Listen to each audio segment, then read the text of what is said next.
నమస్కారం NSTV news కి స్వాగతం. నా పేరు సంధ్య. ముందుగా వార్తల్లోని ముఖ్యాంశాలు. తిరుపతి జిల్లా శ్రీకాళహస్తి పట్టణం 2 టౌన్ పోలీస్ స్టేషన్ లిమిట్స్ లో గాంజాయి అక్రమ రవాణా చేస్తున్నటువంటి ముగ్గురు వ్యక్తుల నుంచి సుమారు 13 కేజీల గాంజాయిని ఒరిస్సా రాష్ట్రం నుండి తమిళనాడుకు అక్రమంగా తరలిస్తున్నటువంటి ముఠాను పోలీసులు అదుపులోకి తీసుకున్నారు.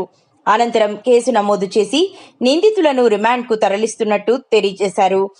ఈ సందర్భంగా Srikalahasti DSP K Narasimhamurthy, 2 town CI Nagarjuna Reddy media సమావేశం నిర్వహించి మీడియాతో మాట్లాడుతూ రాష్ట్ర వ్యాప్తంగా గాంజాయి అక్రమ రవాణాలను అక్కడికక్కడే పోలీసులు అణిచివేస్తున్నారని, శ్రీకాళహస్తిలో కూడా గంజాయి విక్రయాలు జరుపుతున్నటువంటి వారిపై కూడా ఉక్కుపాదం మోపామని, రానున్న రోజుల్లో రాష్ట్ర వ్యాప్తంగా గంజాయి మూలలను తొలగించే దిశగా అడుగులు వేస్తున్నట్టు డీఎస్పీ తెలియజేశారు.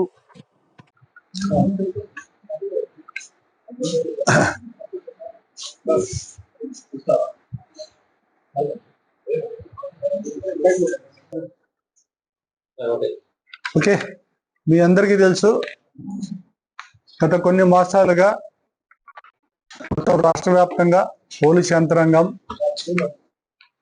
గంజాయి ఇతరత్ర మత్తు పదార్థాల మీద ప్రత్యేకంగా దృష్టి పెట్టడం జరిగింది. అందులో భాగంగా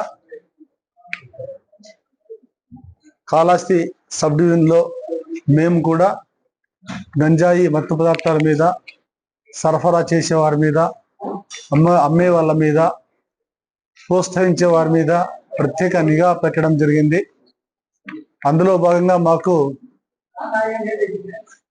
మా 2 టౌన్ ఇన్స్పెక్టర్ నాగార్జున రెడ్డి వారికి క్రెడిబుల్ ఇన్ఫర్మేషన్, అంటే వీళ్ళు పలానా చోట ఉన్నారు అని చెప్పేసి ఇన్ఫర్మేషన్ రావడంతో మా ఇన్స్పెక్టర్ గారు వారి సిబ్బంది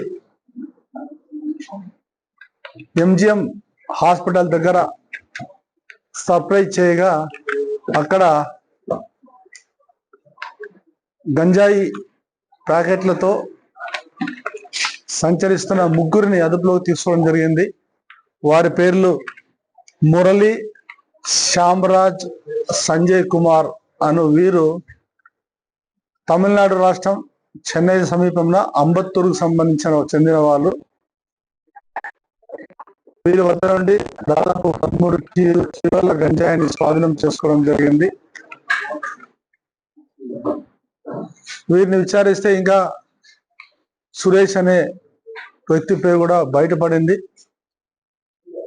అంబత్తూరు తమిళనాడు చెందిన సురేష్ అనే అతను వీరిని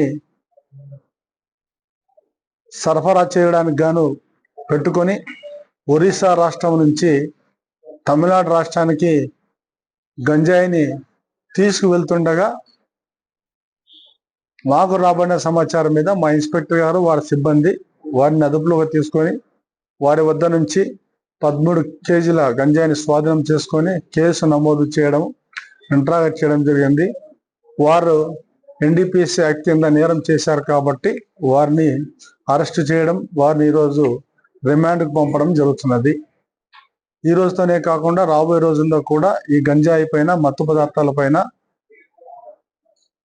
ప్రత్యేక నిఘా పెట్టడం జరుగుతుంది.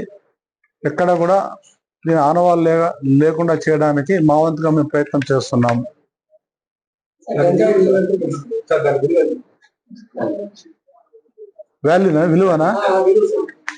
విలువనా సరే, విలువ